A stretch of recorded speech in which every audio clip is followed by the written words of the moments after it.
to take that off so I can see what I'm doing. Erik, will you just remind me how to say and spell your first and last name? Sure. Erik Murray, and it's E-R-I-K, and then M-U-R-R-A-Y. Awesome. What would you like me to use as your title? So I'm the founder of Rosemary Jane. Yep. Easy. Erik, I want to start on the product side of things. Okay. When you look around the store, does it kind of amaze you that the wide variety of products that are available when it comes to cannabis? Yeah, I think obviously we worked hard, our team worked hard to get a great selection of products for our customers. We're proud to have one of the largest selections of various different cannabis products here in Portland, Maine, but seeing all of the different form factors. It's not just flower or vapes anymore. You've got beverages, you've got edibles, gummies, chocolates, you name it. It's always amazing to me to see, how much the market continues to grow, and really, you're just scratching the surface in some of these product categories. We're going to continue to bring the leading brands, the leading products. We're going to continue to expand the beverage category. We've got a lot of great edibles and other products coming in. So yeah, I think you're going to continue to see Rosemary Jane lead the market in a great selection of products. So. What's your favorite delivery method? Oh, mine personally, and we talk about this all the time, just the need to kind of destigmatize cannabis, especially for parents like ourselves. It's not always easy to, break out flower or pre-rolls. And so I use a lot of tinctures, believe it or not. And so the tinctures that I drop under my tongue, or there's some that are great that you even spray kind of in your cheek. The tincture delivery method is my personal favorite. Discreet, fast acting, gets the cannabinoids into my system, kind of gets that desired effect a little quicker, but lets me, not create, additional stigma as a parent doing it, right? So. Yeah, without a doubt. Yep. What's it been like to try to fight that stigma? It's been tough, and I think that's one of the things that we talk about a lot here at Rosemary Jane. I appreciate you asking that question because for 100 years, the demonization and the stigmatization of cannabis in this country has been very intentional and insidious, right? And particularly as a founder of color in this industry, we know the impact on communities of color. If you were black or brown, you were 4 to 10 times more likely to be arrested for cannabis. And so, and then today, we built this beautiful store, this great shopping environment that we want everyone to feel welcome in, but very particularly, when we call it Rosemary Jane and when you see this beautiful retailing format, we want to show people this is welcoming for everyone, but a specific nod to women and women's empowerment and giving this comfortable environment for you to explore your relationship with cannabis. And so, yeah, it's very important to us that this looks and feels and is very normal to combat that years of prohibition and stigmatization and all of that. So that's a very central theme of Rosemary Jane. When you talk about exploring the relationship with cannabis, I want to tie it, if you don't mind, just tie it back to the products. Yep. There are so many different types that people can really kind of pick their delivery method. That's right. How do you advise people through that process of whether they want to go something that's, a pre-roll or flower, or something that's delivered like an edible or a tincture or a beverage? How do you help them navigate, or something like a dab? Like, how do you help them navigate that? Sure. So I think you have to find your own very personal relationship with cannabis, right? The types of products, what effects are you looking for? What are you trying to get from your use of cannabis as medicine? Are we talking about sleep or pain relief or anxiety relief or PTSD? There's all different kinds of reasons why people use cannabis. So first, all of our staff is very well trained in helping customers comfortably navigate that process. So first off, understanding what is the desired therapeutic effect that you're looking to get from your cannabis. Then we can talk about your experience level with cannabis. And we tell everyone less is more, right? Start slower and work your way up until you find your happy place. This is not, the cannabis of today is not your dad's or your granddad's, weed from, 30, 40, 50 years ago, right? The genetics and the strains and the potency, there are some products that are very efficacious, let's call it, on that higher end of the THC spectrum. But we don't, for newer customers, don't start there. Work your way up. For our experienced customers, that's when you can start talking about all of the various concentrates and dabs and some of the more concentrated cannabis products. But but yeah, we're just super proud that we've got all of that. So whether you're a new customer, you've never explored your relationship with cannabis, and you decide, hey, look, I need a more discreet form factor, whether that's I've got children or, I've got employment that, might look at it the wrong way. There are those discreet form factors like the gummies and the chocolates and the tinctures.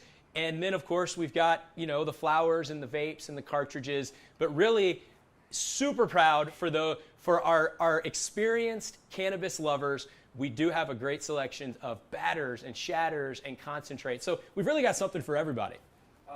I've heard you use the word discreet twice now. Right. And I've also heard you talk about destigmatizing cannabis. Yep. Does it frustrate you that you have to have discreet delivery methods? Yes and no. Look, again, I think it's our job to meet the customers and meet the market where they are, right? So in a perfect world, would this plant have never been demonized and stigmatized?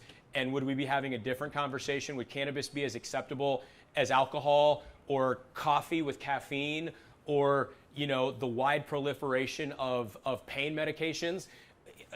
Cannabis should have never been demonized in the first place. So yes, it does frustrate me that we have to talk about it. Having said that, understanding that history is there, making sure that we meet our customers where they are. And for those who do need discrete form factors, at least until Rosemary Jane can help change that stigma, it's great that we can offer those products. Cool. I wanted to ask you also about something you mentioned earlier about being a founder of color. Yep. It is no secret from the census data, Maine is one of the whitest states in the country. Yeah. How do you hope what do you hope to achieve by being a founder of color in a state that is predominantly white? Yeah. Look, I think the thing I've been most excited about here in Maine is from the very first day that I stepped foot here, Mainers have been so welcoming, right? I met the mayor in Brewer, Maine, and Mayor Michelle walked up to me 5 minutes after I met her, handed me the coin of the state of Maine, and said, if you're in our state now, you're a Mainer. So Mainers have been super kind, welcoming. I mean, it's really great. Obviously, the coast is beautiful. The weather today, as you're seeing, is beautiful. Hopefully, I help bring that weather, but no, we love the beautiful weather here. But the people are amazing. The weather's amazing. And it's interesting, as I walk around and I talk to people, we're from the Bay Area. There's a lot of synergy or similarity, I feel like, to San Francisco. It almost feels like a San Francisco of the East, or maybe we're a Maine of the West. But I do see a lot of synergy. And, yes, let's talk about it, right? There's not a ton of racial diversity in this market, but there is a ton of the diversity is still here. This is a very progressive city, right? And so, just meeting people from all different walks of life. There's a very thriving LGBTQ community here, and that's one of the areas that we also look to empower, those customers and consumers. I think, race has been a difficult topic in the history of cannabis and prohibition. Race has been a difficult topic in capital raising and just the inequities in the business side of it. But it has not been an issue here in Maine. Everybody's been so great, so welcoming, and so we're proud to be here. Okay, cool. Bring a little diversity to an overwhelmingly white state. I love Yep. it. Yep. Let me see. There was one more thing I was going to ask you that I don't want to forget. What have I not asked you that you'd like to make sure we mention? Yeah, so talking about social justice, we've talked about the history, we've talked about the shop. Our shops are very intentionally a force for good in cannabis. And so a couple of things. I really want to highlight several of our local partners. Rest Centers in Recovery, Maine have been great partners. Maine Inside Out. Bruce King, that runs that organization, has become a friend. Great partners there. We're very pleased that we're going to use this store as a platform to call for social justice and social change. So State Rep Collings and State Rep Lookner, both from here in Portland, are going to join us today in our call for expungement. Automatic record expungement, right? Obviously, it was intentional, the way that cannabis prohibition was used to imprison people. And we want these politicians now to be equally intentional in removing those barriers to entry and employment. And so at Rosemary Jane, we're proud to be leading that fight. And we're fighters, man. We definitely want our customers to know, our employees know that we're here for a greater cause, and we believe cannabis can really be a force for good. So super appreciative of our local partners, super appreciative of the state representatives that are going to join us in this call to action. I'm looking at you, Governor. Automatic record expungement here in Maine, please. You've done a lot of great things for the state of Maine, but we need you to help out on social justice and criminal justice reform as well. So. And you mean specifically for non-violent offenders involved in cannabis possession? That's correct.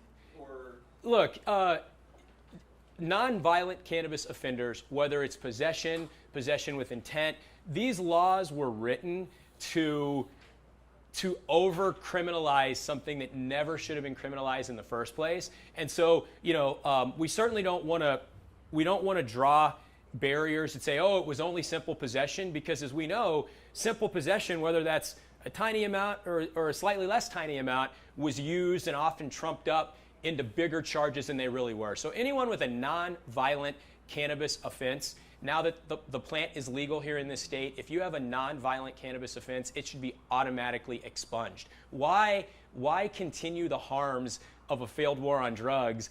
All that does is, what does it do? It prevents you from getting a job or getting a raise or getting housing, right? And for what, right? If you've already served your time for something that never should have been criminalized in the first place, why do you get out and have inequitable access to housing, inequitable access to employment? And so really it's a public health matter that we add some equity and justice back to, this industry now. So, yep. I want to talk, if you don't mind, Please. I want to ask you something that it's kind of ends up being very cyclical. And it's not necessarily directly related to cannabis. They want to let people in already? No, it's okay. Yeah, no. I don't know. She was asking me, but I don't know what she wants. Oh, customers here? We've got customers? That's great. Let them come in, please. Please, let them come in. That's great. Yeah, absolutely. I did want to ask you quickly before we get too many people in. That's okay. Yep. It's great that our store's busy, actually. We need to show. We have as I'm sure you're aware, we have a big opioid problem in this state. All right. And that has created barriers to employment. Yep. People who have that criminal history are not able to get employed, and the sheriffs that I've spoken with here in Cumberland County, the sheriff in Cumberland County, and basically throughout the state, say on average, about 70% of their inmates are in there on opioid-related offenses. Right. That could be something like theft, of somebody's, they could have stolen somebody's wallet to buy money to support their opioid habits. Right. So there are two things. Maine has been working a lot on removing those barriers to employment and kind of getting out of the criminal justice system. Yep. But we also know that we've also seen a lot of entrepreneurs like yourself trying to use cannabis as a alternative to Absolutely. opioid pain medication. Yep. I know there isn't really a question in there, but I know that you're so well versed on the topic that you can kind of speak to that whole cycle. Can you kind of dive into that? Sure. I think a couple things. One is that's one of the other unfortunate consequences of cannabis prohibition. It has really held back the scientific study of this plant that is just now going on. But when you look at the data that's coming out of Israel, Israel is leading the world in research in cannabis. There is real, proven scientific and medical benefit, right? Our customers know it, our patients know it, we all know it, but for years the government hasn't been willing to admit it. And so now you are seeing, yes, it is a much safer, much healthier alternative, cannabis is, to using opioids for pain, to, for soldiers and veterans returning from war that are trying to treat their PTSD and are maybe turning to opiates or alcohol or other things that we firmly believe are much more harmful than cannabis. And so, yes, we like the fact that we have an opportunity to provide much safer, healthier alternatives than opioids, than alcohol, than others for folks that are using it to deal with real life issues. I mean, let's face it, we're in the middle of a pandemic. Life is hard, right? We're in the middle of a pandemic.